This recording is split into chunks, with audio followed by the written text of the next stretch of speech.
Good evening, everybody, and welcome to another edition of the Sports Exchange. My name is Scott Morgan, Roth the Motor City Madmouth, and we have ourselves a great broadcast tonight. And I have my dream team here, and anybody that gets in this club, be thankful you did get in it because this is my A team, dream team, whatever you call it.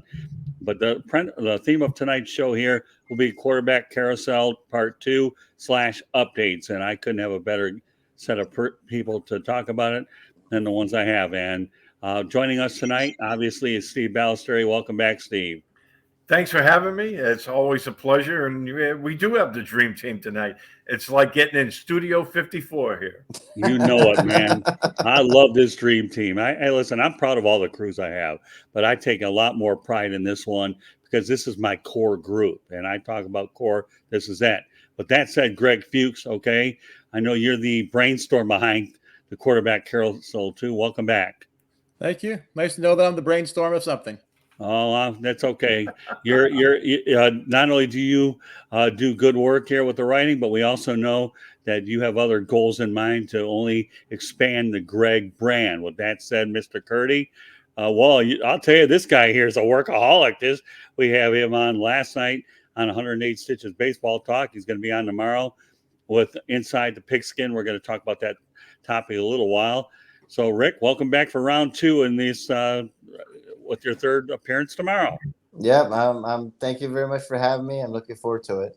Well, working you good, and of course, last but not least, my running back Mel Farr Jr. Welcome back, Mel. Hey, great to be back, guys. All right, well, we're going to be keeping Mel and Steve busy over the next couple of weeks, as we always do. With that said, okay, let's get this bad boy going. Just to let everybody know as we preview this show, Greg Fuchs wrote an initial story about the quarterback carousel 1. This is kind of like a pickup quarterback carousel 2, but a lot more updates along the way. So, Greg, why don't you give everybody a basic overview of what you were looking to do for round 2? Yeah, round 2, and a lot has changed in a month since I wrote that article, but it was, if you're a general manager of an NFL team, your number one priority is find the quarterback. And it can't just be one of the guys who are good enough to be one of the starting 32. And in my opinion, it can't even be good enough to find one of those guys that's good enough to get you to the playoffs. You need one of the top 10 quarterbacks, the elite quarterbacks that can win the Super Bowl for you, or at least get you to the Super Bowl. Some quarterback that can win 3 or 4 playoff games. A guy who can take you 75 yards in the last 60 seconds of a playoff game to win it. Now, obviously, there aren't 32 of those guys on the planet. And like I said, there's 10, maybe 12 quarterbacks that I think you can sort of call elite, not all created equal. There's probably a half dozen teams that drafted quarterbacks last year where they're in the wait and see mode. That still leaves half the league. And some of those teams like Carolina and Seattle, they really don't have a starting caliber quarterback on their roster. And they know that, and they're looking for somebody. But there's other teams out there that I think maybe kidding themselves. I think this guy's good enough to get us to the promised land, and I don't agree with him. Well, you know what? I'm going to go over a list of them anyways as the show progresses. But with that said, I have no choice, Steve Balestrieri, but to go with this "I told you so" moment. Okay, I'm sorry, Steve, but I have no choice. This is my opportunity to do it, but in a very good, respectful colleague way. Just to let everybody know what I'm talking about. Steve Balestrieri and I and Tom Corrin, a legendary anchor out in the Tampa, St. Petersburg area, had a broadcast about maybe 10, 12 days ago, 2 weeks ago or so. And we talked about Tom Brady. And at that point, I went ahead and predicted that Brady would come back. And lo and behold, Tommy, can you hear me? No, I'm not singing, but Tommy could hear me because he is unretired. Not that he was ever retired. At least maybe that honeydew list got a little high. And he said, honey, I need to go back and play some football. And I said, all right, let's take 20, 25 million reasons why you should. And lo and behold, he's going to be playing again. So with that said, he's the first name we're going to lead off. Of course, I have to like Brady because he's the University of Michigan guy anyways. But all right, Steve, that's my "I told you so" moment. We're going to let you take it from there. Tom Brady is unretired with the Buccaneers, and everybody during the course of the show will have a chance to talk about every quarterback I read off, depending on the order that I switch them around. Take it away. And you were correct. I was wrong on that one. I thought he was going to stay retired. I firmly believe that. And I said it when we were on the show. And, it wasn't the first time Tom proved me wrong about a couple of things. So, that's the nature of the beast. But before we go any further, what's that cap you're wearing tonight? Well, it's not a Canadian Football League hat, but it's a cap of the United States of America. So here we are. Okay, we're not talking about Jeremiah Masoli or Warren Moon that used to play up in Canada for the Canadian Football League, Doug Flutie. We're talking about American quarterbacks. Yes, folks. Okay, it is an American hat, and that I actually found at a truck stop that didn't have the quite red, white, and blue, but it did have the flag. So we are on a very patriotic mood since we are talking quarterbacks. So there you have it. And I know you have your old American colors. And again, you do some writing for the military anyway. So if there's anybody more patriotic than you in terms of writing, it's Mr. SB. All right, continue with Brady, Steve. Yeah, I think that Brady showed last year. I mean, he's still playing at a ridiculously high level. He led the league in touchdown passes, passing yardage. And I think the Bucs were right up there in terms of points scored. So, I thought it was too soon for him to retire, but I mean, it's at this time of his life, I think he can call it quits whenever he wants. But no, I think he'll be just fine next year as well. They have most of the same guys coming back. So I don't know how quick Godwin gets back, but I think the Bucs are going to be just fine. Well, not only that, Steve, Godwin's coming back from the injury, but Mike Evans, and then they brought in Leonard Fournette, and who knows what else they're going to do. I should point out, though, for a lot of you folks that heard about that auction, would that ball sell for $512,000, I think, or over $500,000? 2 days before he came back. Yeah. Oh, God, I feel bad for the person that laid it out. I hope he was a rich fellow. All right, Greg Fuchs, some thoughts about Tom Brady.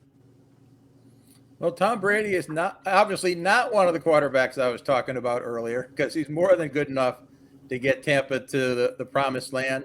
Oh, the team's not as talented as it used to be, but he's still one of the top 10 quarterbacks in the NFL.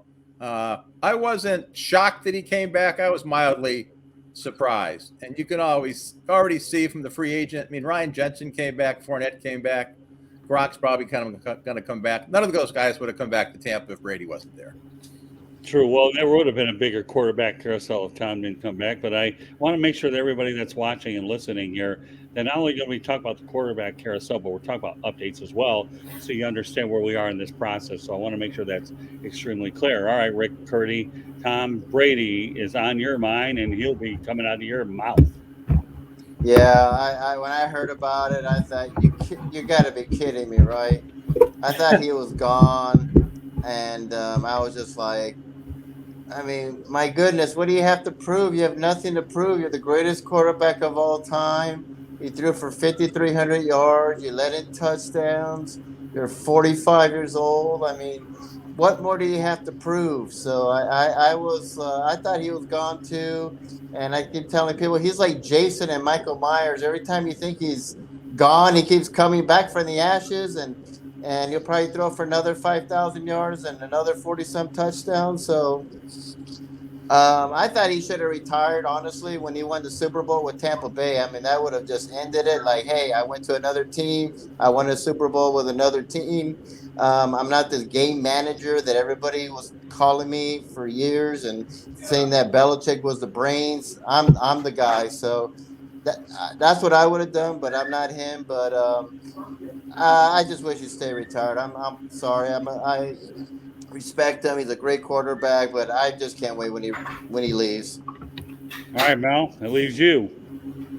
I'm not surprised that he unretired, and I'm actually glad he came back. I mean, the guy was playing at a high level. He should play as long as he's playing at that type of level. I mean, he's not embarrassing himself. Kind of like how Ben Roethlisberger kind of probably hung around maybe 2 years too long. Tom Brady was playing at an all-time high level.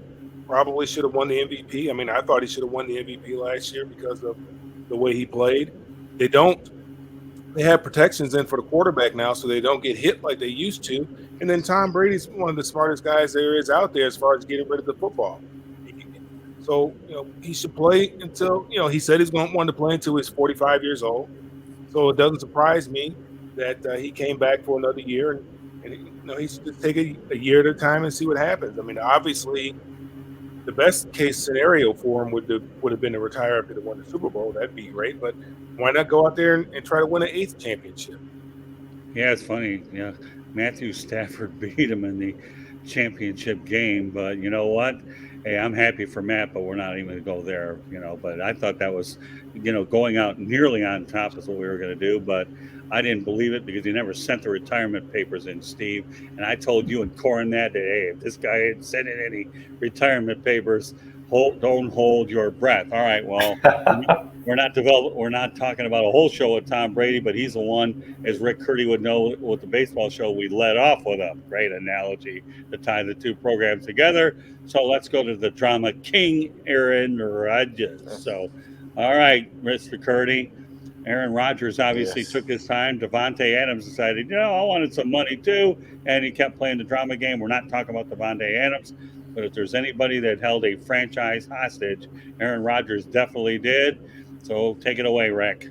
Well, I don't know what's up with his Green Bay quarterbacks. We had another prima donna, Brett Favre, who is the biggest drama queen with this, I'm retiring, I'm leaving, I don't know if I'm coming back. And I guess Aaron took notes from Brett Favre and said, well, I guess I'll be a drama queen too. And no surprise, it was all about money for him, and I just think he showed his true colors, that he's all about money. And I'm glad for Davante Adams. I'm glad he just said, see ya, I'm out of here. Good for him. So and I didn't think he was going to go to Denver or go to Nashville or these other places. I was like, he just wants more money, and that's all it was. And so it's all about Aaron Rodgers, and he's just a very, very selfish player, in my opinion. And he's not going to win another Super Bowl, and so he'll make all this money and go to the Hall of Fame. But it's all about money for Aaron Rodgers, and that's all it is about for him. Well, and potentially playing in one place his entire career. All right, Greg, I know you're a Miami guy. We'll have a little Miami Dolphins cooking later. But what do you think about Aaron Rodgers, Mr. Fuchs? Well, Rodgers staying in Green Bay didn't surprise me. What surprises me is before he signed, he supposedly was aware of the Packers' desire to trade Davante Adams. And in light of that makes me surprised that he was willing to come back to Green Bay. I don't care how much money they're paying him, because Rodgers is not going to be Rodgers without Davante Adams. And Davante Adams isn't going to be Davante Adams without Aaron Rodgers. I think they'll lose for both of them. Packers will win the division because they're in a crappy division. Their team is not as talented as it was a few months ago. So they're not going to win the Super Bowl. Even with Davante Adams, they would have struggled. But without him, they're in deep poop. Okay. All right, Mel, what do you think? It doesn't surprise me that Aaron Rodgers came back. It doesn't surprise me that he came back with the Packers. I mean, he has them right where he wants them. He's familiar with the city. He's familiar with the team. He's familiar with the management. And they paid him a bunch of money. So it doesn't surprise me that he stayed there. Aaron Rodgers is one of those, he's a generational talent. There's no question about it. I mean, he's a great thrower of the football. He elevates the play of the others around him. And I believe that, there's some receivers in the draft, or they may pick up a free agent, but, he'll elevate the play of the players around him. I think Aaron Rodgers will be just fine. He was fine before Davante Adams got there.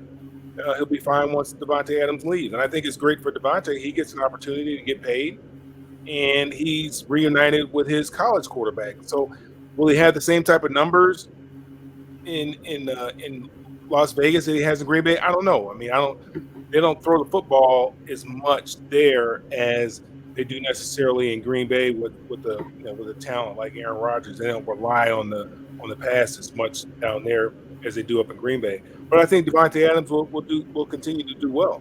I believe that Derek Carr's a good quarterback. I mean, he's a great NFL quarterback, and now he has somebody that he's familiar with, and they have some more weapons there with the weapons that they already had, and with the running game that they have, and they got a new coaching staff in there right now, and I think that Josh McDaniels, he will game plan ways to get the ball to his playmakers. So I'm looking forward to see what Las Vegas is going to do. I mean, that's a tough division there. the AFC West is going to be, and it got tougher when Devontae Adams came. Yeah, so but going back to Green Bay, so I assume that you feel Rodgers will do well. It's just a matter of shoring up receivers, and just to let everybody know out there that when Devontae Adams got traded to Las Vegas, what the Packers got a number one and they also got a number two. And I think Mike Tannenbaum was saying they should have held out longer with the franchise tag and they could have got two number ones. But I think Green Bay wanted to rid themselves of the headache. And you can rest assured, I think, Steve, you would probably agree with me on this, that the Packers are definitely not, they'll find a receiver, I believe, in free agency. But since I hear that this is a very deep receiver draft, Steve, that the Packers should find a receiver 2 or 3 in this draft, right? This draft is chock full of really good wide receivers. I think you can find one from round 1 right into round 4, guys that can play. And, you know, there's so many good ones out there that they just run like scalded dogs now. It's like these guys are so athletic. So, you know, with the draft picks they got for Adams, I think Rodgers knew they were going to draft some wide receiver help. And, yeah, it might be a little slow at the start, but I think they'll be just fine. I don't think they're going to go to the Super Bowl, but they'll be fine. Now, mind you, Green Bay exceeded the offer that Las Vegas gave Devontae Adams. Not only did they match it, they exceeded the money, but Devontae chose the league.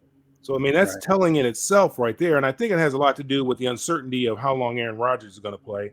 And he knows what Jordan Love is like, and he doesn't want his career to be attached to or tied to Jordan Love. He doesn't want to sign a long-term deal, stay there. Aaron Rodgers decides to leave after a year, then he's stuck there with Jordan Love. I mean, that could be it. I mean, he sees him every day in practice, but he knows what he's going to get in Derek Carr. You know, Mel, I don't think there's any question about what you're saying is a bullseye there. I mean, you know, when you keep waffling up every year, you want to know who your quarterback is. And with Rodgers' uncertainty, there's no doubt about it. Now, I should point out, and I did a little homework on this earlier, I believe Devontae Adams was a second-round pick. So He was. Right. So, therefore, you know, don't, you know, you find another second-round pick is as good, let alone the fact they're going to draft somebody in the first round. Again, I mean, is it Devontae Adams is that good, or does Aaron Rodgers elevate the level of play of the players around him? I mean, he throws a great ball, puts it on the money. You don't, you know, it's going to be in your catch radius. And I'm not saying that Devontae Adams is not a great player. He most definitely probably is, but he came to the right place at the right time with the right quarterback and the right system. A lot of that plays a factor in how well these players develop. If you go to a bad system and you don't have a quarterback, then you're never going to, because you're in a dependent position as a wide receiver, you're never going to really truly be able to show what you're able to do. No question about it. All right, so we had it pretty easy with the two guys that re-signed. Now the show, folks, gets really interesting because as the quarterbacks move, and who would have thought, okay, that the Carson Wentz would go to the Washington Commanders. Now I'm going to throw a little teaser out there, okay? On tomorrow's edition on Inside the Pigskin, we're going to talk a little bit about the Washington nickname, okay? So just throwing that out there. But meanwhile, we're going to stick with Carson Wentz going to the Washington Commanders. And all right, Steve, you know, obviously Carson's been to two places, and now he's going to the nation's capital, isn't he? How is that going to work out? Not well. It's not going to work out well. I'm not a believer in this guy. In the stories we heard coming out of Indy, he's not a leader. And if you're the quarterback of an NFL team that has visions of a Super Bowl, as Greg pointed out earlier in the show, the quarterback has to be a leader. He has to be somebody that the rest of the roster feels confident that this is the guy that's going to lead us to the promised land. And, you know, from what we're hearing that came out of Indy, he's not that guy, which doesn't surprise me. And now, I think a third team is going to find out that he's not that guy. And, I don't think it's going to end well in Washington for him either. All right, Greg, what do you think? Well, I wasn't surprised that Washington traded for him because Washington desperately needed a quarterback. And rumors had it that they made a real big offer to get Wilson from Seattle, and Seattle turned it down. But I put Wentz, Tannehill, and Kirk Cousins sort of in the same bowl. They're all decent quarterbacks. They're going to have decent stats at the end of the year. I mean, Wentz threw 27 touchdowns, only 9 interceptions last year. But none of those three guys, in my opinion, they're good enough to get you to the playoffs. They're not winning a Super Bowl for you. I think a year from now, Washington's looking for a quarterback. They may even draft one this year. Okay, Rick. Well, I like Carson Wentz a lot. You know, he's a good guy, great press conference, everything. But yeah, you know, the problem with him, he can't stay healthy for one thing. The guy's made out of glass. He's always hurt. You know, he's always banged up. And I think what cost him his job at Indianapolis is that atrocious game against Jacksonville, where they would have been in the playoffs. I mean, I think he's 0-5 against Jacksonville, which is very strange because they haven't been good in quite a while. So I think, to me, that's what cost him his job. It was an kind of thing. I think Washington wish they held out more because now, you know, they could have gone to Matt Ryan or maybe a Baker Mayfield or someone like that. So I think it was kind of an move, but they were desperate. They needed a quarterback, and but he's not going to take them to. I don't think he'll take him to the playoffs. So I think in a couple of years they'll ditch him and get a quarterback in the draft or maybe in a trade. But he's not the long-term solution at all. And in not the capital, unfortunately, in Maryland, the Maryland football team, as I like to call them. So he's not the long-term thing for them. But I hope he does because I like the guy. But the problem with him is that he just can't stay healthy. All right, Mel, take a crack at this one. I mean, I was kind of surprised that Indy gave up on him so quick, and I kind of felt bad for Ron Rivera that his team is the one that ends up getting him. You know, I like Ron Rivera as a coach. I think he's fighting an uphill battle there. I think he's been fighting an uphill battle since he got there. Obviously, we know in this league here, if you have somebody at that position that is capable, then you have an opportunity to go deep into the playoffs. If you don't have somebody at that position, then your chances are slim and none. So I don't, just based it off his past, saying Sandy is doing the same things over again and expecting different results. I mean, my dad used to always say a change in environment doesn't change one's attitude. You just can't continue to move this guy around. You just he's your problem. We don't want him anymore. You guys take him. He's your problem. I think that Carson Wentz is who he is. He's proven to be who he is, and he is somebody who he's not very accurate. Yeah, he's got a big arm, all that, all that's great, but big arms aren't. You have to be accurate. You got to be able to throw the ball on time. You got to be able to put the guy in their catch radius, and most importantly, you got to be able to stay healthy. The best quality about players is availability, and he's had a problem being available. So I feel bad for Ron Rivera. I hope that they do something, whether it be in the draft or free agency, grab somebody to go in there and compete with them. I know they have the kid that's local from here. I can't think of his name. That been playing the position for the last couple of years. But again, you have to think back. Trent Dilfer won a Super Bowl, and they won it not because of Trent Dilfer. They won it because they had a great defense and a very strong running game. So perhaps if we can take some pressure, they can take some pressure off of Wentz, and he's just a piece of the puzzle. They can, establish a running game. They've got some pretty good defense. They got some pieces over there to be a very, very good defense. If they can be a good defense, run the football, take some of the pressure off of them, maybe they can make a run to the playoffs. We'll see. They do play in the NFC least division. So that division is wide open for anybody to grab. So let's see how it shakes out. But hopefully he can stay healthy. Yeah, the only thing I'll say about it is, number one, I was at the Jacksonville game when he lost to the Jaguars, and he made some throws that were you didn't want to make those, and he played awful. And of course playing in Indianapolis. I thought he had a chance to go ahead and do well there because he was with Frank Reich, and Frank Reich went out on a limb for him. And even when he got traded to Washington, Frank Reich was still singing his praises. So, I wish him well, but I think Indianapolis is just fortunate to get a couple draft choices for him and have a little draft capital to save face in that whole situation. All right, so, wish him well out there. But let's continue to move on. I have a lot of quarterbacks to get to, and the next one on the list is going to be Mitchell Trubisky. All right, Mel, we left off with you. Now we're going to start off with you with Mitchell Trubisky. I was never high. I was never high on Mitchell Trubisky when he came out of North Carolina, and I'm still not high on him now. I feel bad. I hope Mike Tomlin. I hope they do something and get some competition in there. I understand he was at the pro day of Malik Willis yesterday. I don't know if he's going to be there with all the buzz around him now. I don't know if he's going to be there when the Steelers pick. I hope that they do bring somebody else in there. I don't think obviously that Dwayne Haskins is the answer. They did draft the other kid that played a little bit of time when Ben was hurt. Yeah, Mason Rudolph. I think they drafted him in the second round, right? So obviously he has some talent. He has some ability.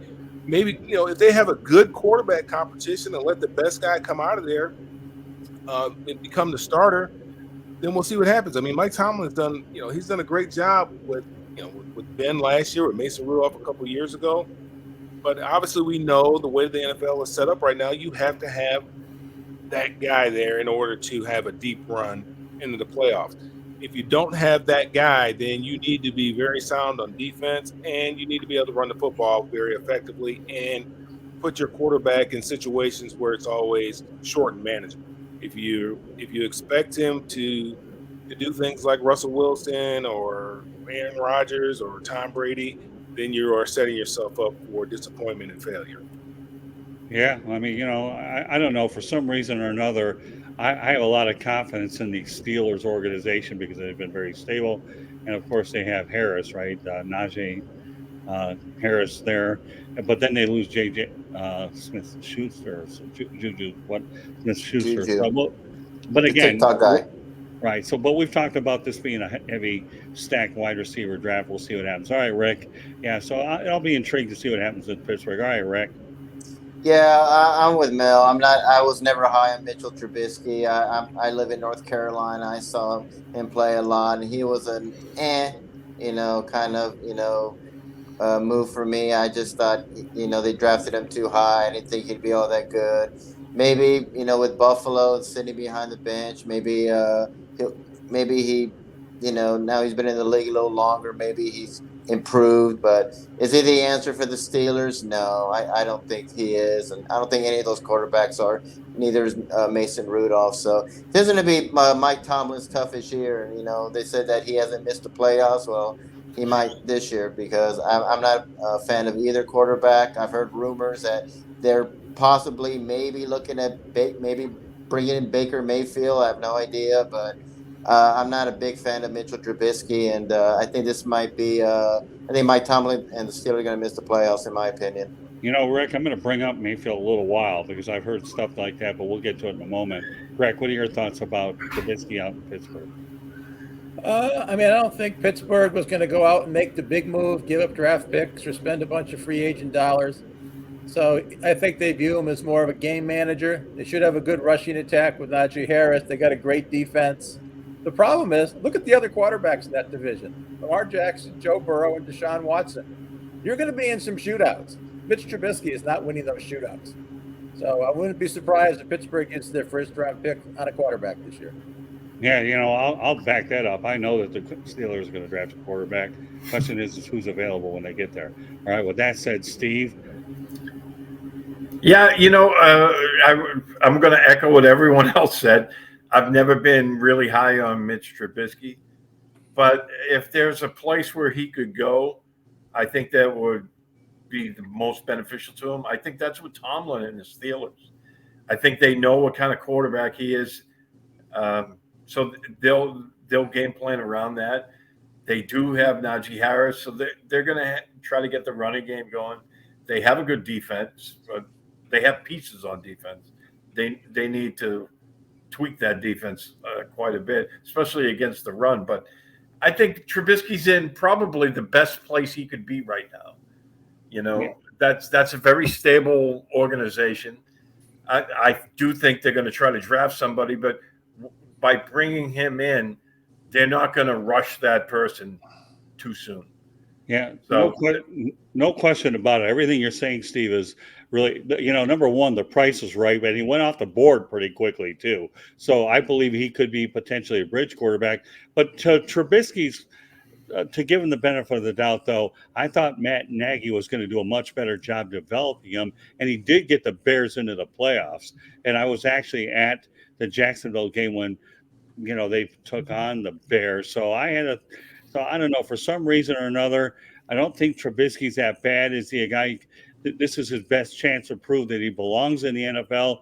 And again, where he's going with that organization, Steve, as you mentioned, I think like Wentz, he's on his third situation, although actually he was a backup with the Bills. So, you got a couple guys on their third rodeo. So it'll be interesting to see if this is a make or break time. Where he has some wheels, they'll try to incorporate that to make things a little bit easier for him, because they won't have Juju Smith-Schuster this year. So I don't have high hopes for him by any means, but at the same time, I think he's in a really good situation, because if he can succeed anywhere, it'll be there. Right. Yeah, I wouldn't underestimate his mobility. All right, we'll move on to good old Russell Wilson. I know we all have strong opinions on that. So Mr. Opinion's nodding his head. So now you can take your nod and start talking about it. I love it. I think it's great. I'm glad for Russell. He had to get out of Seattle, and now Seattle's trashing him by saying, he's the one that instigated the trade. And I'm really surprised that Seattle's doing that to him. And Russell Wilson just smiling, like, say, that's okay.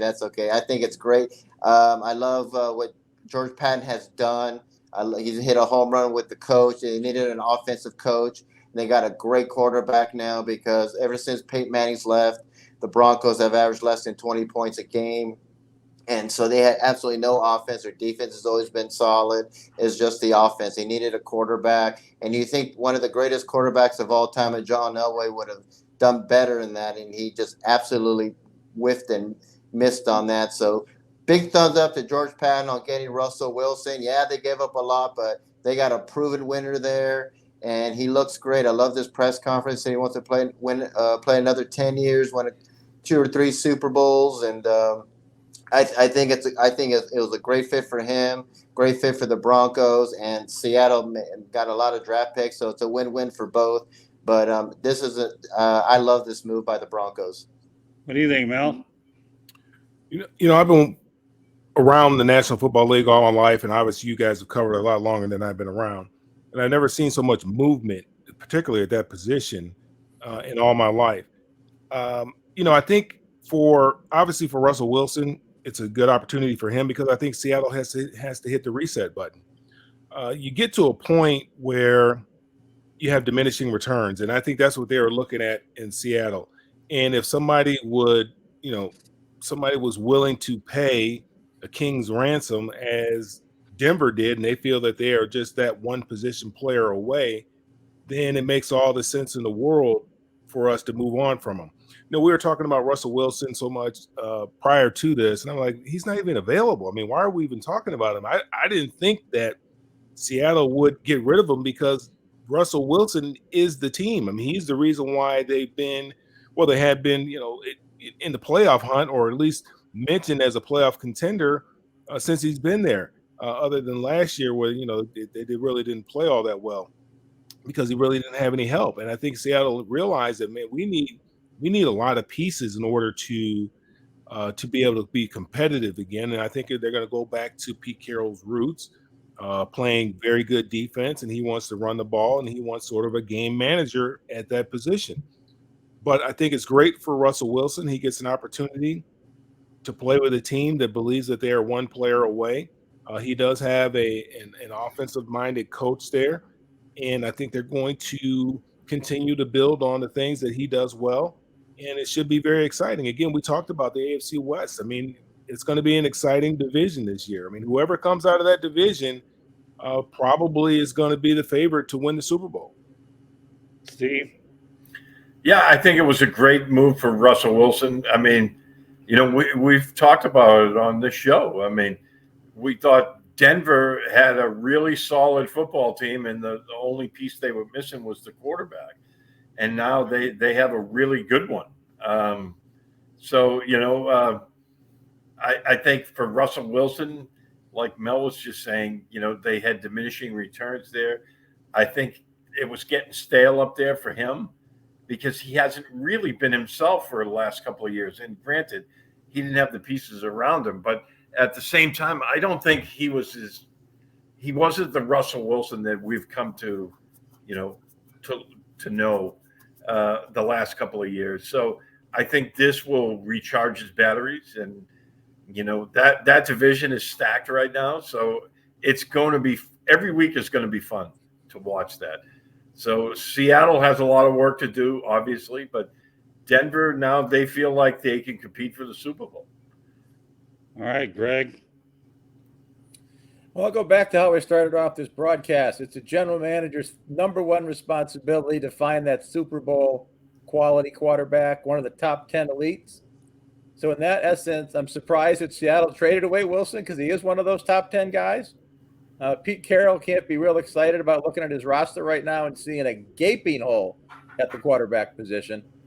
And Denver said, yeah, we need to go out and get one of those top 10 quarterbacks. I'm not care what we're going to have to pay. And 4 high draft picks plus 3 other guys who are likely going to be starters. That was a heavy price to pay. But when Wilson lines up for Denver this year, the fans are going to be happy with the results. That Denver team will be competitive, but the AFC West and the entire AFC, extremely competitive. You're going to have some really good teams in the AFC who do not make the playoffs this year. Well, I mean, Drew Lock was the guy that got sent to Seattle. I wish Drew well. But when I saw that Nathaniel Hackett went into that press conference, is enthusiastic introducing Russell Wilson, more power to him, especially when everybody was under the impression that Aaron Rodgers would be going to the Mile High City. But yeah, there's no question that Denver got it right with the quarterback and with Russell Wilson, and I wish him well there. So I think we can all pretty much agree that Denver made out like bandits, and we'll see where they go. They have a pretty good team. They just made it a whole lot better. All right, as we continue galloping through these many quarterbacks, and I know we're going to be in for a very thorough show, Rick, as if we weren't thorough last night, we're going to have another one. So we know everybody will be patient because you're going to learn a lot tonight. Stay with us, folks. We got a lot of good stuff here with us. But that said, since we're in the Miami area, we're going to lead off with Mr. Miami, Greg Fuchs. Now, I know he's not a starting quarterback, but Teddy Bridgewater, the local kid from Miami, gets to play for his hometown team. And if by chance Tua Tagovailoa gets hurt, one of his targets, just so you know, Tyreek Hill, was traded for 5 picks. Gets a 4-year contract, $120 million, $72.2 million guaranteed, with an average of $30 million per year. Let's safe to say, Tua, if you don't produce, Teddy Bridgewater is looking down your throat. And by the way, Teddy Bridgewater did play for Denver. So with that said, Greg, you can lead off about pretty much for the most part, Teddy Bridgewater being the backup. And if he becomes a starter, he's going to have Jalen Waddle, and he's going to have, obviously, he's going to have Tyreek Hill, among others. All right, Greg. Yeah, I was surprised they signed Bridgewater only because they gave him $6.5 million guaranteed, another $3.5 million in incentives. That's a lot of money for a backup quarterback. Money aside, should be a good mentor to Tua. If Tua gets injured, which has been his history, as in terms of a backup quarterback coming into play, you probably can't beat Bridgewater, but Bridgewater is just an average starter. So I like the signing overall. It's not my $10 million, but I think the Dolphins are going to give Tua a lot of rope. I think he's going to have to play real bad for Bridgewater to get in there other than injuries. Steve? I'm going to disagree with Greg on this one. I think they gave him that money for a reason, that they're not completely sold on Tua. And now there's no doubt whatsoever. They've surrounded him with a ton of talent. on the fence about this, but I think before the season's half over, we're going to see Teddy Bridgewater. Okay, well, that's fair. All right, Rick. Yeah, I like it. I've always been a big Bridgewater fan. I was happy when he was at Carolina and never had the opportunity. He was there 1 year and he shipped him off, and that was unfortunate. He struggled in Denver. I've always been high on him. I think it's a great fit for him. I'm not sold on Tua, and like Wentz, he's always hurt. And that's the question mark with Tua, is that he can't stay healthy. So I think this is a great opportunity for Bridgewater because he's got people surrounded by him. So this is just tell Tua, stay healthy. You got to stay healthy. You need a big year from us because we got you all these weapons. And if he struggles, it's by Tua and hello Bridgewater. So I like this by Denver. He's a good quarterback. Some people say he's a game manager, but he's got weapons around him. So I agree. I think we're going to see Bridgewater sometime in the season. What about you, Mel? If the Dolphins, because of either injury or because of bad play, have to go to Bridgewater, then they're in trouble. I don't care if Randy Moss, Jerry Rice, and Tony Gonzalez came back and played. It doesn't matter. Bridgewater is who he is. I mean, he played in Minnesota with Adrian Peterson, and he saw 8-man boxes all the time, and still, to me, Bridgewater is an average quarterback at best. He's an average quarterback at best. He's shown exactly who he is. I've never been high on him.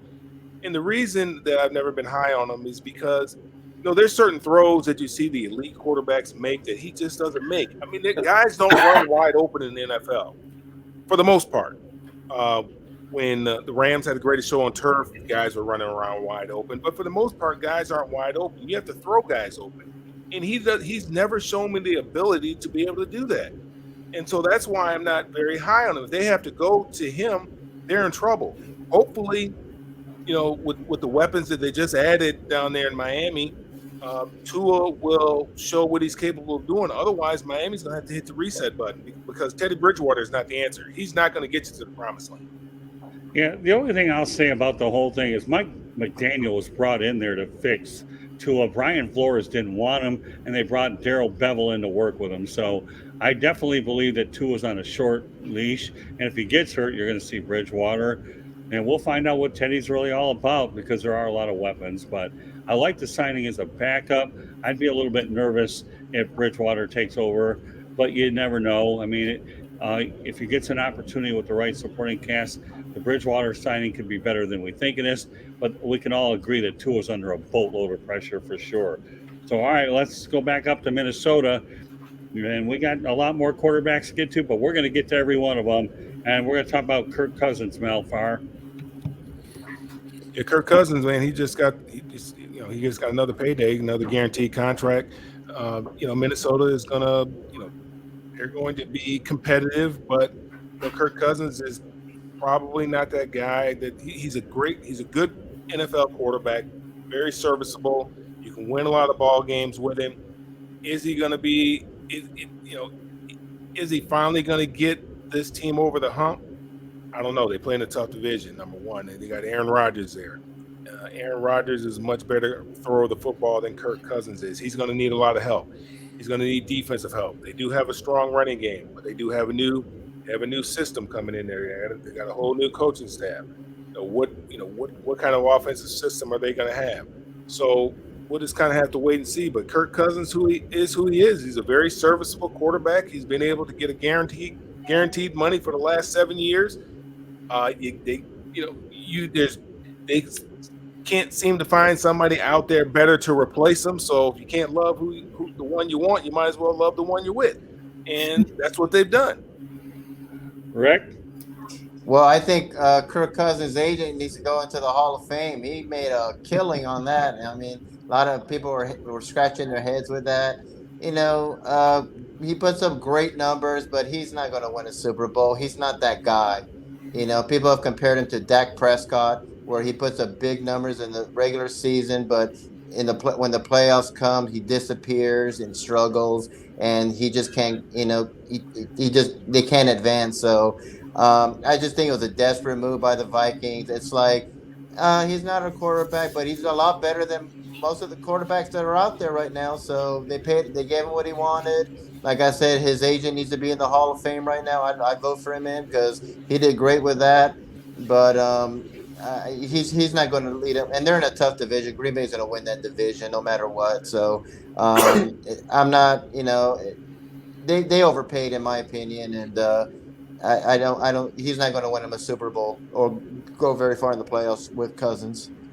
All right, Greg. Yeah, Kirk Cousins, he's got some talent. He'll put up some decent stats. He's not the guy to take you to the promised land. When you got Justin Jefferson, Adam Thielen, and Dalvin Cook, you should be almost leading the league in points scored. Maybe the new coaching staff comes in with a different way. Possibly. I'm not optimistic because Cousins has been in the league now, 6-7 years? I think he is what he is, and I think Minnesota is one of those teams I talked about at the beginning. They're kidding themselves if they think their current quarterbacks get them to the Super Bowl. Yeah, I mean, all I can say about Kirk Cousins is we should put him in the Bobby Bonilla category, and because obviously Bobby Bonilla has a contract for the ages. He's gotten a lot of guaranteed money. Ken Griffey Jr. too. Yeah, no, he's the I sixth know. highest paid Red right now. Oh, I know. Yeah, but I do know that Bobby Bonilla definitely got a lot of money, and I always love seeing that anniversary there. So he's got a lot of guaranteed money. I know Steve Balestrieri has a comment on this, and I'm sure he'll be back with us in a moment. But you Mel, want to add anything to it about Kirk? Yeah, I mean, he's done. He's leveraged his hand every step of the way. He's bet on himself, and he's come out on top. He bet on himself with Washington when they franchised him, I think, twice. And finally, he got to the point where he was too expensive, and he was attractive to the Minnesota Vikings. They felt that they were just that player away. I think they had I can't think of the guy. Case Keenum, I think, was their quarterback over there, and they felt that they're a player away. And Kirk, you can do things with him. Can you get all the way there? I'm not certain, but I've always liked Kirk Cousins. I always thought he was a gamer. I thought he was a gamer at Michigan State. He came in the same draft as Robert Griffin III. He was the last one that was left standing. I mean, he works extremely hard. He gets the most out of his talent, and we'll see what happens. You got some weapons. He's got some weapons around him. They got a good, strong running game. Need to get strong on the defensive side of the ball. They just signed the linebacker from Green Bay, one of the Smith brothers, and so we'll see what happens. Okay, well, when Steve comes back, we'll address him on that. We'll move on to the next quarterback, and that happens to be Tyrod Taylor. I know he's a backup. Oh, there's Steve. Okay, Steve. I knew you had to take a moment for that, so why don't you go ahead and talk about Kirk Cousins? Yeah, I just want to echo what everyone else was saying. I mean, especially Rick. I mean, his agent has done wonders for his career. I mean, his guaranteed money is way up there. And, if you're Minnesota, you have to ask, what are they seeing? I think they feel like he's better than anything else that they can get at this point.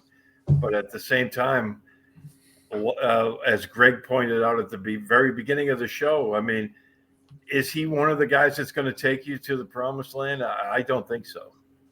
Okay. All right. Well, with that said, we were going to get into Tyrod Taylor. Steve, go ahead and talk about Tyrod Taylor being the Giants' backup to Daniel Jones. He's another guy I think we'll see this year. I'm not sold on Daniel Jones. I know that his situation hasn't been the best, but I wasn't really sold on him when the Giants drafted him. So Tyrod Taylor has some limitations, but I think he's a pretty good quarterback. He's been successful where he's played. He's not going to be the answer, but I think we'll see him at some point this year. All right, Greg. Yeah, echo everything Steve just said. Daniel Jones, the Giants have done almost everything in their power for him to fail. Terrible offensive lines, and they've also had incredibly bad luck, if you want to call it that. Their receivers and Barkley have been injured a lot the last 2 years. But I've also seen Jones play enough. He misses wide open receivers, and it seems like anytime he gets hit, he fumbles the ball. So I'm not a big Daniel Jones fan. I'm rooting for him. Seems like a decent guy. He's got some raw talent. I think at some point in the season, Tyrod Taylor will be their starting quarterback. Rick. Yeah, he went to Duke, so I'm familiar with him living in North Carolina. I just thought when he got drafted, he was drafted way too high. I wasn't sold on him. I'm still not sold on him now. But, I mean, he's been set up to fail there. I mean, you had Joe Judge as your head coach. I mean, Jason Garrett as your offensive coordinator. My goodness gracious. So they had set him up to fail, but he's just not that good of a quarterback.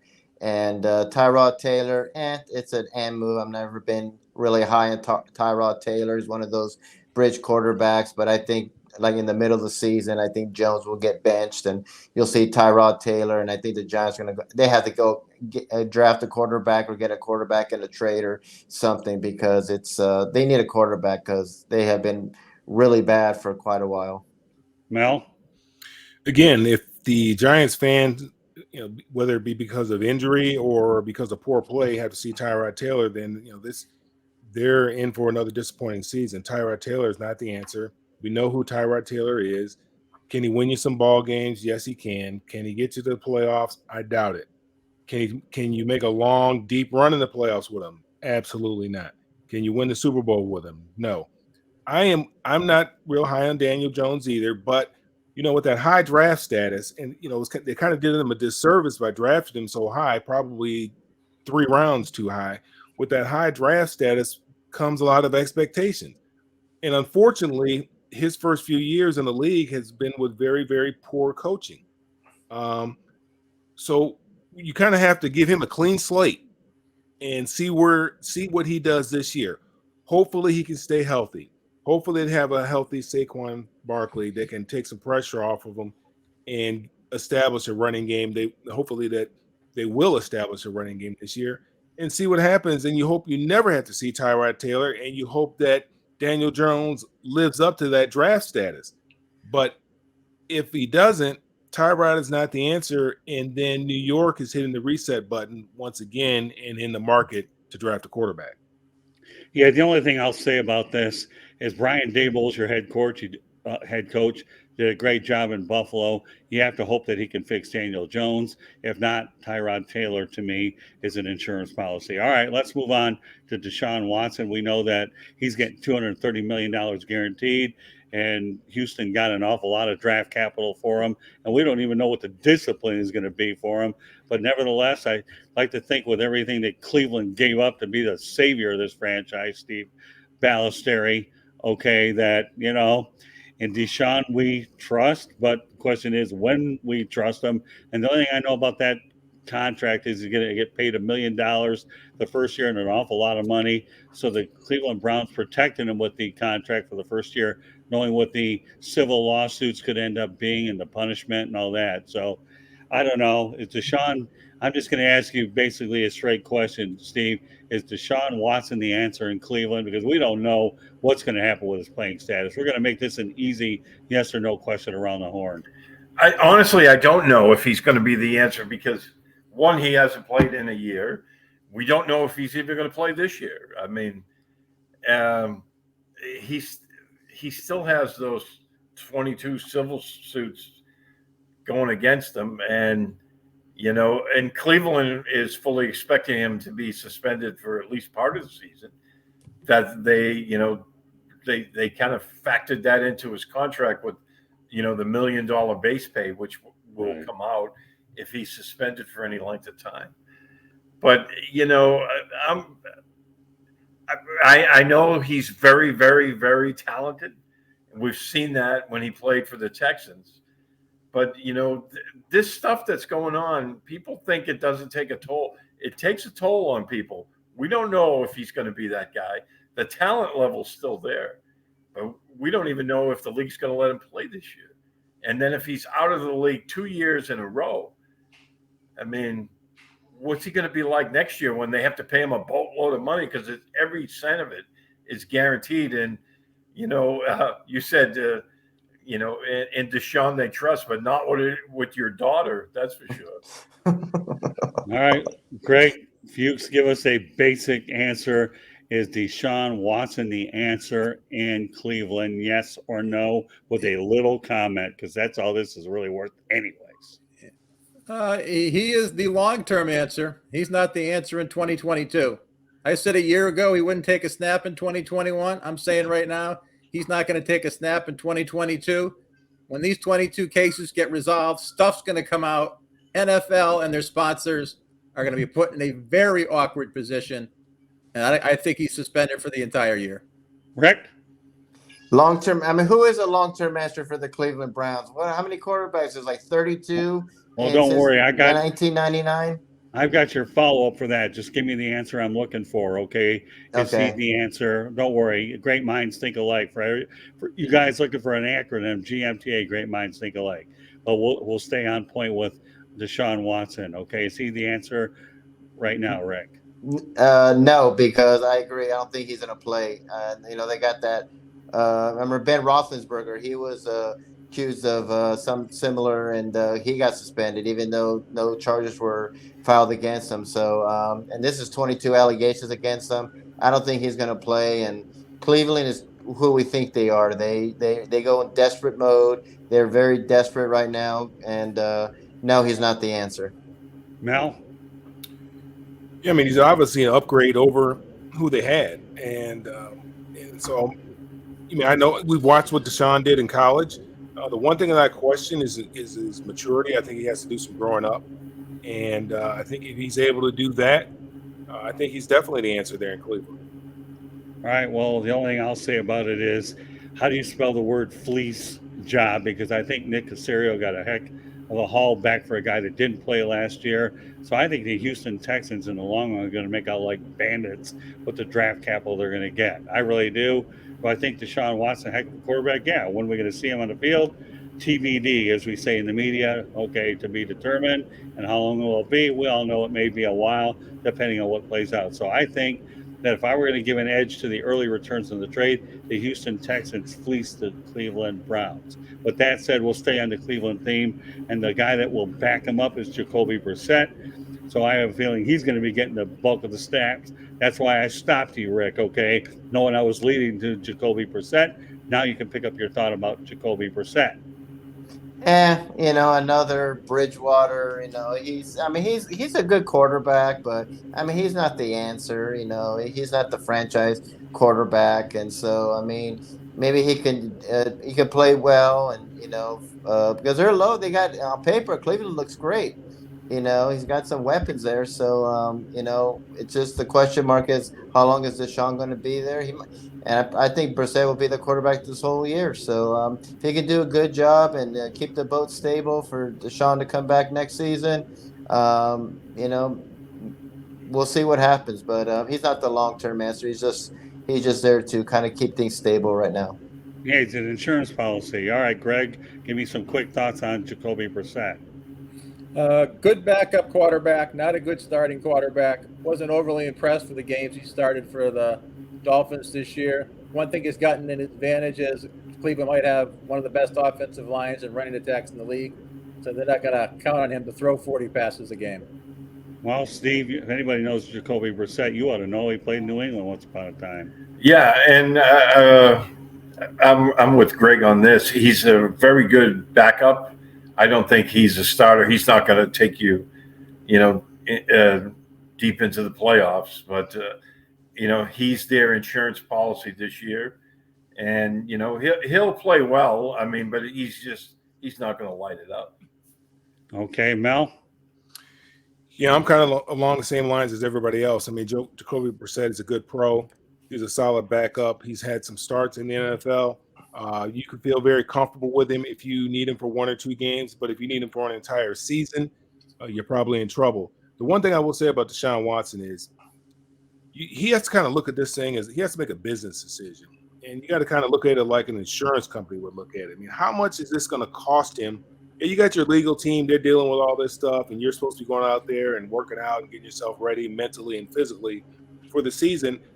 But now he just got a big contract, $230 million guaranteed. It seems to me that he should be trying to settle. And even if you got to pay a little bit more, so what? Okay, you got $230 million guaranteed. Let's get this bit behind you. Find out what the punishment is going to be from the NFL. Get that behind you. And now you can move forward. Now you can truly move forward, not have to worry about this stuff from the past coming back to bite you in the behind.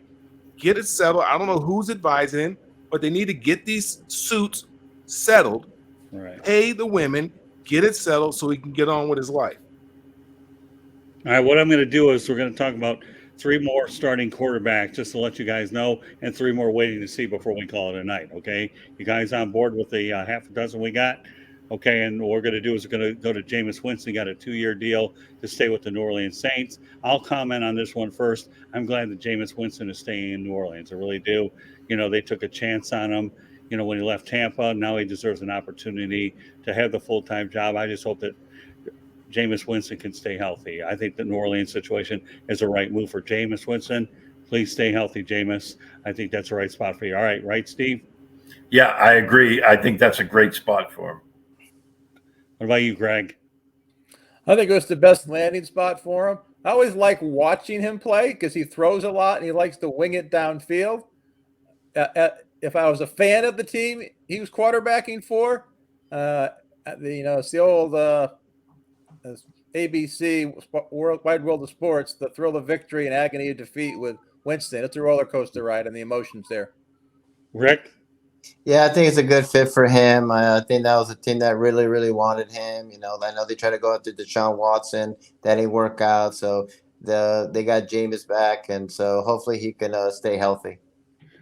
Mel?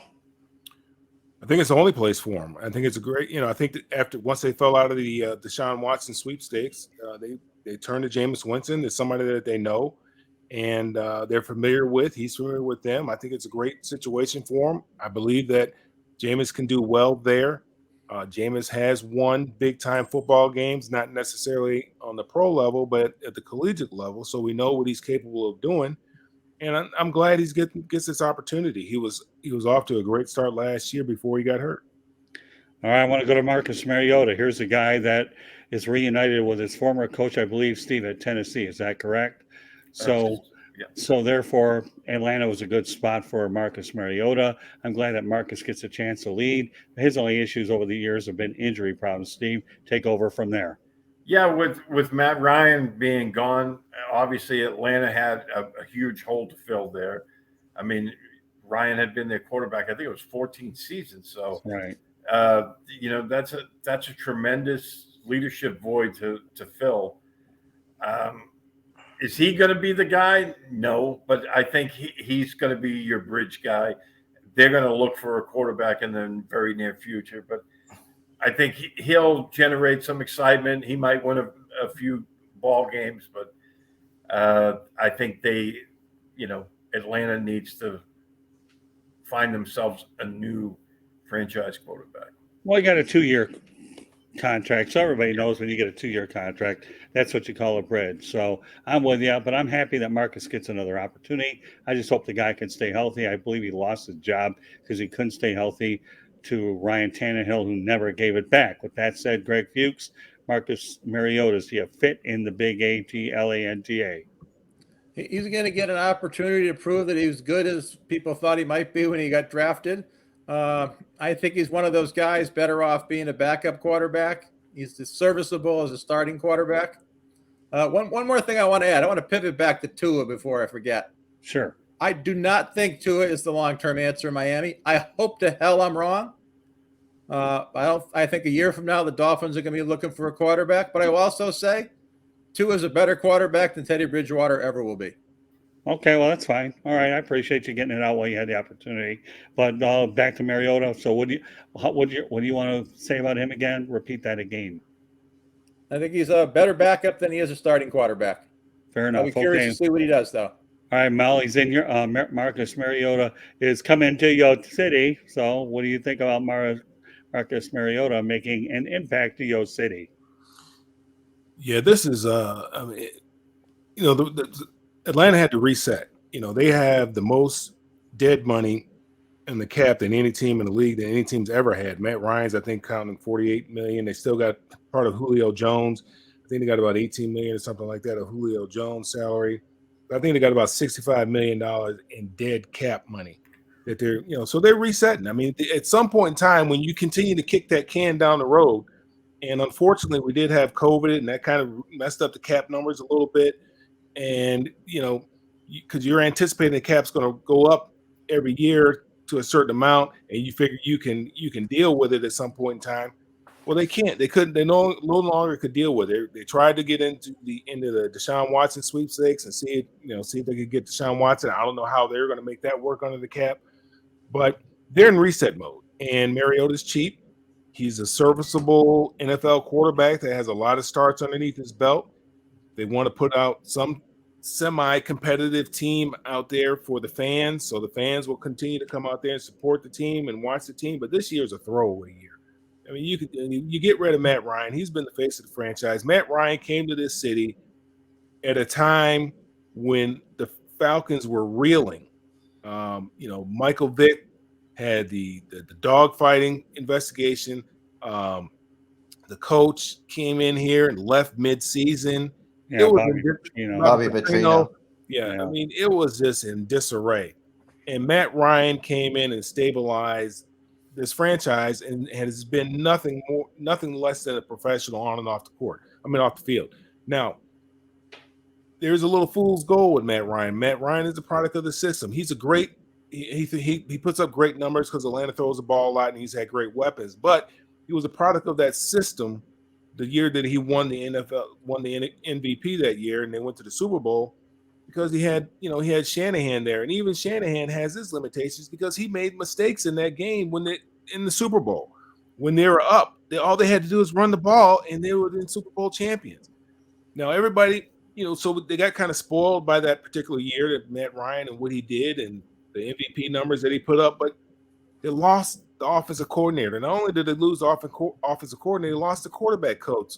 Then they bring in, I think it was Dirk Cutter to try to run that offense, and he doesn't know what he's doing. I was never really high with him. But anyway, having said that, I'm not real optimistic about what the Falcons are going to do this year. This really is just a throwaway year. Get past all this cap problems that they have, and then next year they'll emerge and they'll try to draft a quarterback and reset this thing. Yeah, the only thing I'll say about the whole thing is Atlanta will definitely be drafting a quarterback. Not that this quarterback class is great, but they will be looking for developmental guys. So now that we'll transition over to Matt Ryan, and he's the last starting quarterback that we're going to talk about. Then I have three more I want to get to. And I'm going to lead off with this one here. I believe that Matt Ryan is going to look to try to do what Tom Brady and Matt Stafford did, win a Super Bowl title someplace else. And I'll tell you what, going to Indianapolis is the best place he could. When Matt Ryan decided to go to Indianapolis, it's because he knew, well, all right, ready to move on from me. I get it. I can reset when they held back his bonus. So you knew there was a point of no return once they made the decision to try to go after Deshaun Watson. And for Matt Ryan, more power to him. He landed in the best place that he could end up with the Colts. You got Frank Reich over there, who's going to finally get the quarterback. And the Colts have been patient. I know this is their seventh quarterback, and now I believe 7 years. It hasn't been right since Andrew Luck. But I am so happy for Matt Ryan. He carried himself so well in Atlanta, class act. And even the owner went ahead and said, you know what? The guy's going to the Ring of Honor, and he hopes he gets to the Hall of Fame. He's a heck of it. He's an iconic person for that franchise. So I am so happy that Matt Ryan is going with the Indianapolis Colts, and he's going to have an awful lot of good offensive weapons there. Not going to get any because I know we're going to run out of time anyways. But I'm happy for Matt Ryan. I hope he does really well in Indianapolis, and more power to you for the job you did in Atlanta. I'm going to transition over to Mel. All right, go ahead, give us a brief synopsis, okay, about Matt Ryan in terms of his status with that, and what do you think he's going to do in Indianapolis? Well, they did Matt Ryan a solid. I was thinking about it when the trade came up, talking about Deshaun Watson. I said, man, they're going to trade Matt Ryan to Houston? Boy, man, that's not very nice. I mean, this guy's done a lot for the franchise, and that's how you're going to say thank you to him, by shipping him to Houston, to that dumpster fire? So when the trade didn't go down, obviously, there's probably some bruised feelings.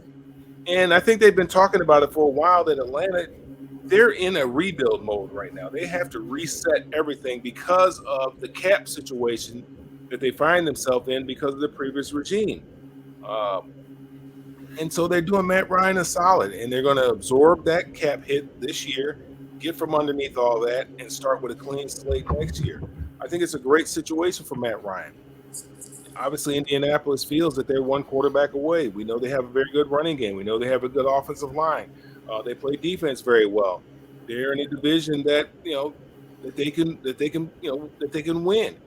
And I'm happy for Matt Ryan that he's going to get the opportunity. Obviously, it's a business. You have to understand it's a business. It's tough to see him leave somewhere where you probably thought he would retire a Falcon, but because of some things that some bad management of the cap, he's a cap casualty, and he ends up in Indianapolis, and it's a great situation for him. I'm happy for him. I think he'll do well. Will he win a Super Bowl there? AFC is stacked. It's tough. I mean, even if they do win the South, I mean, at some point in time, they're going to have to play somebody out west. And whoever comes out west, I truly believe will probably represent the AFC in the Super Bowl. All right, we'll go up by 85 to Rick Curti. All right, so give us your opinion on Matt Ryan. Oh, I love it. I think it's an upgrade from Wentz. Matt Ryan is durable. He's solid. His leadership is great. He stays healthy. He's very consistent. And, this is a team he wanted to go to. And I'm glad the Falcons saw that, hey, he's been serviceable for 14 years. He took us to a Super Bowl. He's been great. He turned our franchise around. We're going to do good for him too. And he went with the best team that's possible. It's a playoff team. They just needed a good quarterback. And it's an upgrade from when they got rid of Wentz, I was really surprised. Who are they going to get? And they really hit a home run with Ryan. He's got about 2-3 years left. He looks great. His press conference was phenomenal. I love it. I love the leadership. And they're going to go to the playoffs, and they're going to do well. So I'm happy for Matt Ryan, and I hope he does win the Super Bowl. All right, Greg. I agree with Rick in terms of it's a good landing spot, and he's better than Carson Wentz. I don't think Indianapolis is done tweaking their roster. They still need to add some receivers. They still need a left tackle. But they got a good defense. They got Jonathan Taylor. They're not going to ask Matt Ryan to do the heavy lifting like he did in Atlanta. That said, when I was determining who are the top 10 or 12 elite quarterbacks in the league who could take you to the Super Bowl, I did not have Matt Ryan on that list. Steve? I think he's in a great position. Indianapolis has a solid football team. They should have been in the playoffs last year. They have a great running game. They have one of the best running backs in the NFL. I think Ryan, this will re-energize him as well in his career. So I think he's in a great spot. I think they will go to the playoffs. I don't think they'll represent the AFC. All right, so now we're going to go to the waiting to see category. And just so you know, folks, okay, if you want to hear the broadcast, you can hear it on Spreaker, Spotify, Apple, Google, iHeartRadio, or subscribe to the South Florida Tribune YouTube channel, or you can find it at www.southfloridatribune.com. 3 more QBs to get to, guys, and then we'll call it a night. First of all, we can make this one a very easy one. One name that hadn't been mentioned yet is Gardner Minshew. I think he's a guy that could conceivably go somewhere. So, this story is far from done yet. If he gets a starting opportunity, I think there's 2 places that I think we can all agree Carolina and Seattle need help. So with that said, Rick Curti, where do you think Gardner Minshew is going to fit into this thing when it's all said and done, if he leaves at all? I think it's between I would be surprised if the Panthers get him. They seem to keep getting quarterbacks every single year. I'm not sold on him, to be quite honest with you. I just think he's just like all flair and all that stuff. And I'm not – he kind of reminds me of Baker Mayfield in a way. I think he's an okay quarterback. I think probably a backup, but I wouldn't be surprised if he lands up in Carolina, to be quite honest. Greg? Is he a free agent, or is he still with – No, he's still under contract. He's a guy that can be tradable. I think he's better off being a backup. I'm not a huge Jalen Hurts fan, so I think Philly might be comfortable having Minshew in reserve. But if Philly was to trade him, Seattle and Carolina are desperate for quarterbacks. Steve? I think he's a backup. I've never been sold on him. I think it's a lot of flash and not a lot of dash. Mel? I don't see anybody trading for him. I don't know. Why would you? I mean, there's a lot of guys I can think of. I mean, that I would rather have than Gardner Minshew, and I'm definitely not going to give up any draft capital for a guy like Gardner Minshew. He's a backup. That's what he is, based on where he was drafted and how he's played. So yeah, I think he's going to stay exactly where he's at. Yeah, I think if Gardner Minshew goes anywhere, it's either Carolina or Seattle. But yeah, I think he's probably going to be the backup. But you never know. Those are the only two spots that we have. Two more QBs to get to.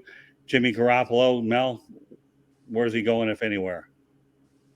Well, we know he's leaving. It's not an if anywhere. It's just a matter of where is he going to go. And that's a great question. Could he go to Carolina? I don't know. Possibly. I mean, they have a need there. Are they willing to give up the draft capital necessary? I mean, with the trades that have happened, I mean, his stock has risen, as far as the draft capital that would be required to get a quarterback like him. I mean, he is a Super Bowl quarterback. So what would it take to acquire a guy like Jimmy Garoppolo? I don't know who would be willing to give up that capital.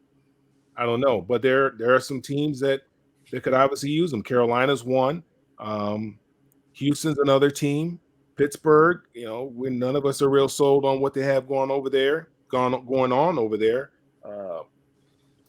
Giants, maybe.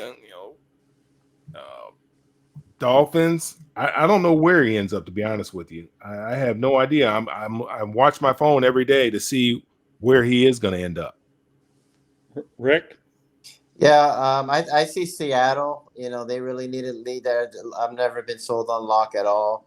So they definitely need a quarterback. I think that'd be a great landing spot for him. I know he's had a shoulder surgery, so that might be like an issue with some teams. But I see him going to Seattle. Greg?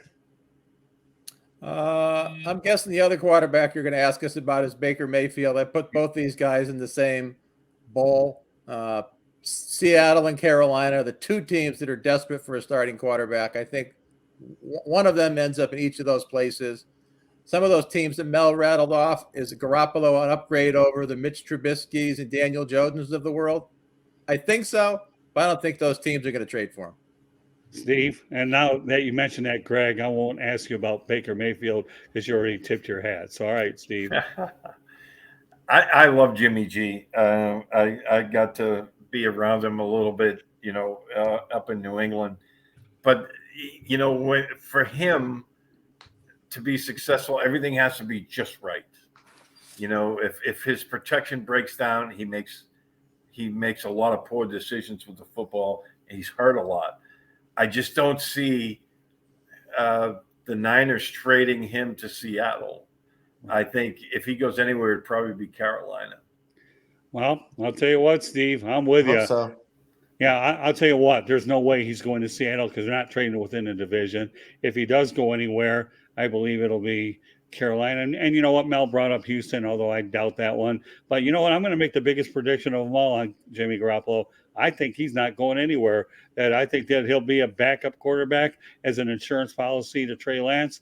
Maybe, maybe not, but that's my gut feeling that you never know, how things are going to go. If you don't get what you want for him, you might as well bite the bullet. He did take you to the playoffs last year. So I'm going to say Jimmy Garoppolo is not going anywhere. How does that sound? And the final quarterback of the night, since Greg Fuchs doesn't have to mention anything about it, okay, because he's already tipped his cap, we'll go to Baker Mayfield. All right, Rick. Yeah, he's probably going to go to Panthers. I mean, Panthers have just been awful, and with their decision making, getting quarterbacks. They're still paying for Bridgewater's contract, and I knew Darnold would be a bust, and been saying that for years. So he'll probably go to the Panthers. But the problem with Baker is that he's just so immature. He needs to grow up. He needs to stop having this massive chip on his shoulder, and just he needs to grow up. And that's why the Browns didn't want him, because they said they wanted an adult quarterback, and it's just his stock has dropped so much. I mean, they dumped him for a guy who didn't play all season. You gave him all this money guaranteed, 22 sexual allegations on him, and you don't know if he's going to play this year, and you still dump Baker Mayfield. So his stock is completely dropped. And I mean, he might. I don't know. Maybe it's Seattle. Maybe I don't know. I really don't want him to come to the Panthers. I love to see Jimmy Garoppolo come here. So I guess I'll say Seattle or maybe Pittsburgh. Well, the problem with Baker and Jimmy Garoppolo is that everybody knows that they're available because Shanahan's or San Francisco has made it known that this is going to be Trey Lance's year. And Jimmy Garoppolo is available, and obviously with the Deshaun Watson trade, we know that Baker Mayfield is available. So their stock has dropped as far as what they can receive as far as compensation is concerned. And with Baker, his stock was already low, even though he was the number 1 overall draft pick. And so there aren't many places that I don't think there's a lot of favorable opinion on Baker Mayfield around the league. Now, what I have heard and what I would love to see happen is I heard that Baker wants to go to Detroit. And I think 2 kids would do well in Detroit. They got a child as a coach. You can take them. And he got a child as a quarterback. And I think that dumpster fire might be exciting in Detroit. And I'd love to see that happen. Now, the other thing I've heard is that if Baker is for some reason released and clears waiver wire, that Pittsburgh would pick it up. And that would be intriguing as well to see Mike Tomlin with Baker Mayfield. But Baker Mayfield is an upgrade over Mitch Trubisky, in my opinion. But I would love to see Baker Mayfield go to Detroit. Mel, I was going to say that, but you know what? You fall into the GMTA stand for great minds think alike. So you know what, Steve? Before I include you in this, okay? I'll bring a bib for him. Mel has come a long way in this business, let me tell you. So what I'm going to do to even help Mel out a little bit, because he already took the words out of my mouth, if that's even capable. The only one capable of doing it is my wife, Candy, who probably finishes half my sentences anyways. Here's the thing, okay? All right, Steve, we'll get to you in a moment because now Mel got something started here, okay? Number one, I was surprised he didn't go to Houston to think that you had a Stafford Goff kind of thing. But then again, Houston was smart enough to take the haul of picks. But you know what? We're going to go back to what you said, okay? Pittsburgh would love nothing better than to take Mayfield. And if Mayfield could stick it to the Browns for letting him go to a rival, that's one thing. But here's the thing that will Mel a genius, okay? The guy that he worked with was John Dorsey with the Cleveland Browns, and he's in the Detroit front office. So if there's any wild card that would get Baker Mayfield to Detroit, that would be it. And furthermore, just because the Lions re-signed David Blau and Tim Boyle, they had to do it. And I think the Lions are ultimately going to draft a quarterback anyways with a 32nd pick. I don't think there's a quarterback high enough that they take earlier. But you know what, Mel? We both agree, and I'm not saying anymore. And I'm going to give Steve Balestrieri the last word about Baker Mayfield before we wrap this broadcast up. Thanks, Mel. I appreciate it. Once again, folks, you don't learn anything in this show. GMTA, great minds think alike. Go ahead, Mel. That's our motto. And I'm sure we might be thinking the GMTA theme tomorrow when we talk about the Washington nickname. Go ahead, Steve. Take it away. Yeah, I was nodding my head when Mel was talking because I'm like, damn it. He stole my thunder. I was going to say, I've heard the same thing that Baker might end up with Detroit, and stranger things have happened, and I'm fully on board with this. I think that's a really good chance of happening. So we'll see, but boy, his stock has fallen pretty far in a very short amount of time. Yeah, I mean, if he wasn't going to go to Detroit, I would have put my money on Seattle. And I know that when I got a story about Mayfield, Baker hater, I actually tagged the Seattle people on Twitter. But that was before this came out, when Mel decided to take the words out of Steve's mouth and my mouth. And you know what? Okay, folks, you could be entertained by what we're doing. And Mel had the moment of the night here at the very end as we've gone through 9 million quarterbacks. And we hope that we haven't lost our audience. We hope we haven't. If you did, well, I understand. But you know what? Nobody will say we don't give you good information. and every so often a little entertainment. But anyways, we're proud of what we bring, no matter how long it takes sometimes. But the subject matter dictates, and I'll never, ever apologize for coming up with something that requires a bit more attention. And I feel we did the best we could to provide that. With that said, okay, as we wrap up this show, Greg Fuchs, let everybody know how they can get a hold of you. I write my articles on www.southfloridatribune.com, and you can find me on Twitter, gfuchs at Gregory Fuchs. All right, Rick. Contact me on my website at www.charlottebats.com. My email address is cltbatsbaseball@gmail.com. My Facebook page is MLB Charlotte. I'm also on there on Charlotte Bats Baseball. I'm on Instagram at Charlotte Bats. Twitter is Charlotte Bats Baseball. And I'm also on LinkedIn under Rick Curti. All right, Mel. All the social media websites at Mel Farr Jr. That's LinkedIn, Facebook, Twitter, and Instagram. And follow what we have going on here in Georgia and also in Michigan at melfarr.org for the kids. All right, Steve Balestrieri. Yeah, on Twitter at SteveB7SFG. I'm also on Facebook, Instagram, LinkedIn at Steve Balestrieri. I'm also a national security columnist for 1945.com. All right, before I get to my information, I'm going to declare Mel Farr Jr. the MVP of this show tonight. Mel, you got the MVP of tonight's show because of what you just did to us with Baker Mayfield. So there you go. I hope Garoppolo comes Hold on that one all night.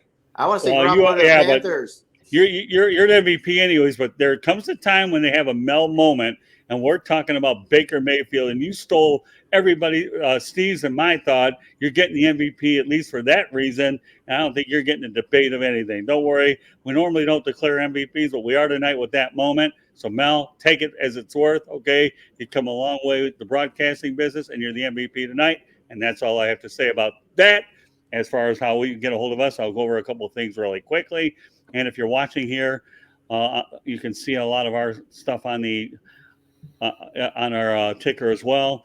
But if you want to hear the audio version, Spreaker, Spotify, Apple, Google, iHeartRadio, or wherever you get your podcast, YouTube channel, go ahead and subscribe for nothing. You get all the notifications about when we're on. And of course, go to www.southfloridatribune.com. You can also connect with me, Scott Morganroth, on LinkedIn or on Twitter at Tribune South. And if you want to email us, feel free to do so at southfloridatribune@gmail.com. Well, we hope everybody's enjoyed this edition of the Sports Exchange. We certainly had a lot of information. When you're talking about quarterbacks, there's an awful lot of information. And my goal was we didn't want to leave anybody out that we thought was pertinent. So we hope you track what we've talked about tonight. But meanwhile, on behalf of Greg Fuchs, Steve Balestrieri, Rick Curti, Mr. Opinion, Mel Farr Jr., the MVP, and me, Scott Morganroth, the Motor City Madmouth, thank you very much for joining us. We'll catch you the next time out. Have a great night, everybody, and thanks again for joining us. Bye-bye. Good night. Good Good night, everybody. Good night.